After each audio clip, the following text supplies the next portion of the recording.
Please like and subscribe to our channel. Leave your questions and feedback in the comments section. Enjoy the video. Assalamu alaikum wa rahmatullahi wa barakatuhu. So let's continue the final part of my podcast on the life of Hazrat Khadija, may Allah be pleased with her. The key to success, according to the life of Hazrat Khadija, may Allah be pleased with her, is to prioritize things according to the teachings of Islam. So when you need to compromise because both things cannot be achieved, do not compromise on the thing Allah the Exalted prefers. Instead, compromise on the other thing. But in cases where you do not need to compromise, then do what makes you happy, as long as it does not harm your faith or others.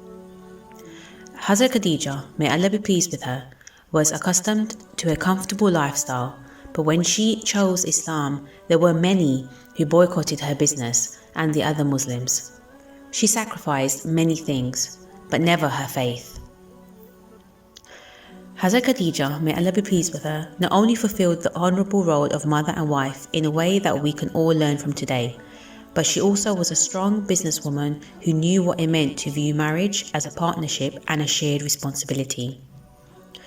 Support others, especially your relatives and friends, in things that are good, and advise them gently when they are doing wrong. This is taken from the Holy Quran, chapter 5, verse 2, which Hazrat Khadija, may Allah be pleased with her, implemented throughout her life. She supported her husband, the Holy Prophet, peace and blessings be upon him, as he was on the truth. And she gently advised those who opposed him as they were on falsehood. She was a great mother as she taught these values to her children. She did not just hand her children's education over to someone else. Unfortunately, many parents do this. They believe the responsibility of educating their children belongs to school teachers or the imams of mosques.